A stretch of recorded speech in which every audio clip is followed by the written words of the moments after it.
What's up, Madridistas? This is Kian Sobani. I wanted to tee up a little bonus clip that we're releasing for you guys today. This is taken from the weekly mailbag. This particular episode went up a couple days before Real Madrid's win over Athletic. So once a week, as you guys know, for our members, we answer questions in the weekly mailbag. And this is basically just a glimpse of what you get if you're a member. And if you're a member, you know that off the top of my head, I think we did 4 or 5 episodes just for members this week. So what you see on YouTube and Spotify and Apple is really the tip of the iceberg of the content you actually get. We go much, much, much deeper for members. And if you want access to the content like the weekly mailbag, like the upcoming El Clasico Copa del Rey final post-game show, which is only for members. It's not going to be for free. That plus more, plus Lucas's new segment, which is the Madrid mornings, the day after the game, and a ton more. All of that over on patreon.com/managingmadrid. And if you don't have Patreon in your country, you can simply hit join on the memberships tab of this YouTube channel. In the full episode of the mailbag, we discuss a ton of stuff, like who lines up in Xabi Alonso's 3-5-2. Um, a lot of discussion about finding balance and what formations and what lineups would work when you have such a top-heavy team with Jude and Vinny and Mbappe and Rodrigo. Interesting question, hypothetical also. Should we have signed Harry Kane that summer when Benzema left, in hindsight? So we get into that a little bit. This particular clip is more focused on Xabi Alonso and Jurgen Klopp, and which one makes more sense for Real Madrid. So Lucas and I get into that a little bit. Enjoy the clip. The full episode is linked in the show notes. Hope you guys have a fantastic Monday and the rest of your week.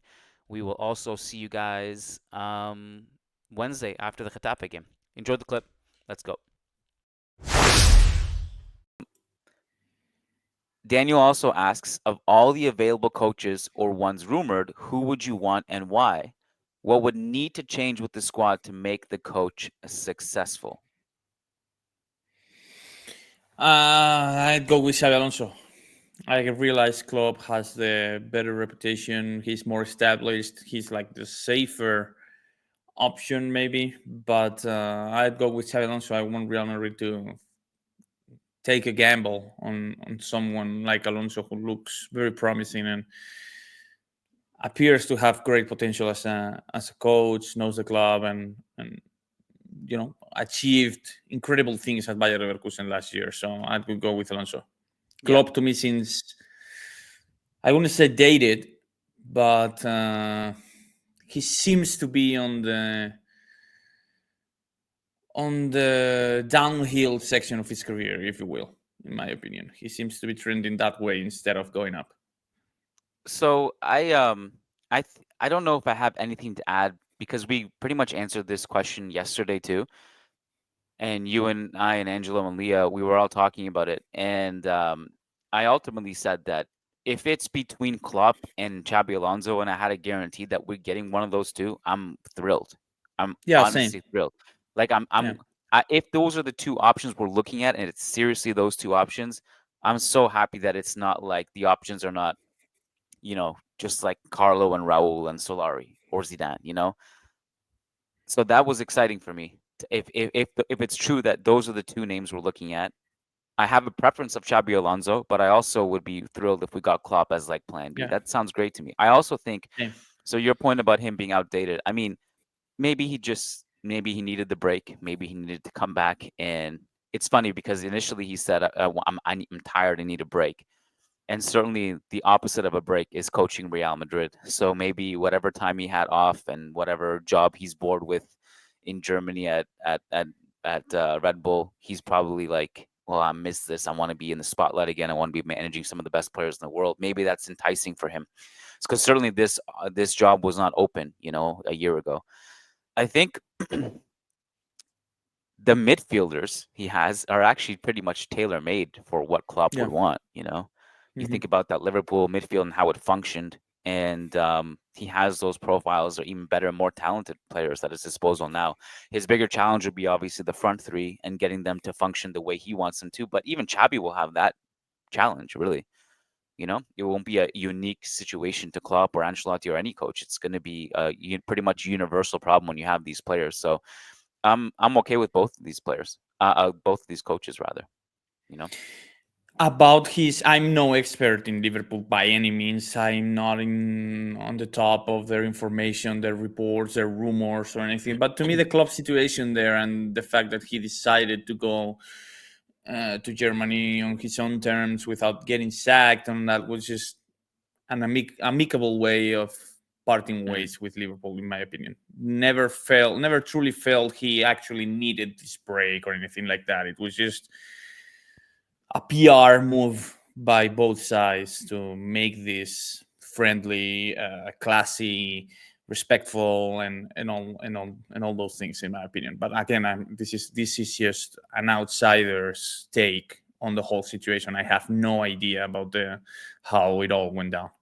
Yeah, I mean, I've always liked him as well. I mean, he did have his odd complaints about like the wind and grass the way Xabi would, but generally speaking, I liked him.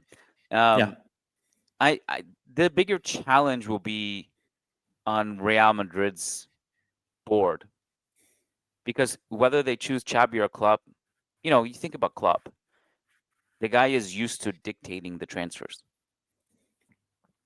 He's not going to take any bullshit of like you're going to bring me and then tell me this is the player I get or this and that. Like, no, this is what I need right now. Like, so if the board would be willing to work with him and Chabi has the same issue, then you need to make this like a really really solid partnership, and the board needs to do its part too to support the manager.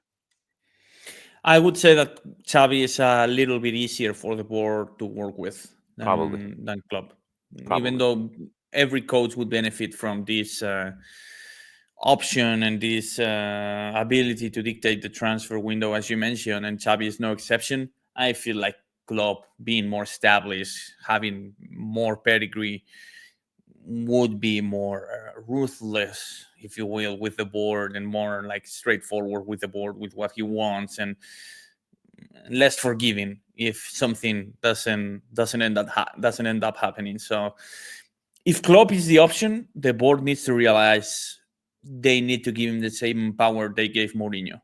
It's just that simple. If they are not willing to do that, Klopp is not your man. It's that simple to me. And that's what I'm worried about. That I'm really really worried about the board's. There's kind of a question about it later, I think, from one of our guaranteed patrons. But I'm really worried that the board is more looking for easy ways out and the safe choice and the guy who won't complain. I'm kind of concerned about that, I won't lie. Hmm. There are paths to make this team back to a contender on all levels and dominate teams, but there's also another path that the club can take, which is not, do nothing basically and just continue this mediocrity. Yes, a few patches. Yeah, I think Yeah. nothing is too strong of a word. I think something will be done, but I'm also scared and afraid of them like signing a few patches here and there and say, "Oh, that's it. We don't need anything else." Yeah, Alberto Bitar says Nico Paz, Miguel, Trent, Huijsen in the summer. Carlo, Tapukas, Fran Alaba out this summer. I honestly think this is quite sensible as it could all get done in under 100 million in transfer fees. But what do you guys think? Also, thoughts on Real Madrid renewing until 2026? There must be a typo there. I Thought, don't get this last part of the question. Yeah, Alberto, apologies. I think you missing a word there, and we don't really know what that last sentence is saying, but we can answer the rest of it. yeah. Seems an affordable way out, as we were mentioning just now. The Alexander Arnold Dean part would make me happy. I'm not entirely sure Nico Paz and Miguel Gutierrez move the needle that much in terms of what Real Madrid need in the market. I would like I don't know if they are the caliber of players that would be competing for the starting job from day one. So I would be concerned in that regard. Nico Plus, Paz's, yeah. sorry, Go sorry, ahead. sorry. Here, the Alaba option, him leaving the club is not happening. So yeah, I pretty much agree with this list that Alberto put out. Um, I have this I haven't thought too deeply about it, but here's my quick ins and outs. Let me know what you think. And it's probably going to be similar to what you have and what everyone else has and what Alberto put out. I agree, by the way, like Nico Paz, as great as he's been, is his particular profile is not the most urgent profile for us right now Correct. because we have Jude who can do that. We have, we're trying to develop Arda Güler. Correct. Um, and Miguel, I think, would definitely help. But again, he's not going to be, Marcelo, He's but not a he's game just someone changer in the now. squad that is helpful to have at the left back position, no question. Yeah. So if I'm going through it, Alaba out, Vallejo out. I mean, Vallejo's already out. Just looking at the Real Madrid squad. Yeah. Fran Yeah. Mendy out. We still don't know what going on. What happened with them with Mendy's extension? It hasn't become official. It I'm hasn't, still but who was it? 100% certain that he has signed that contract. So yeah, the Yeah, Mendy out either part is complicated. Yeah. either you or I or someone checked with their sources and they like confirmed it, right? That even though Hmm. it's not official that he signed it. Yeah. Vasquez out.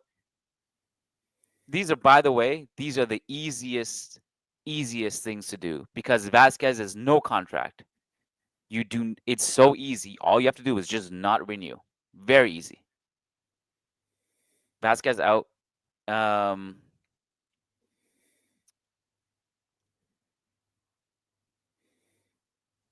so I have Vasquez out, Alaba out, Mendy out. Modric stays. Modric is I don't care too deeply about it. I just it's not like it's if he doesn't renew, that's fine. If he does renew, that's not like it's not a major problem. I would bring in Trent. I would bring in Dean. I would bring in I would I would shoot my shot on Teo Hernandez, whose contract expires in 2026. And it's Milan. It's not like you're negotiating with PSG. So that's a and then bring in Xabi Alonso, Carlo out. No So you're bring midfielder.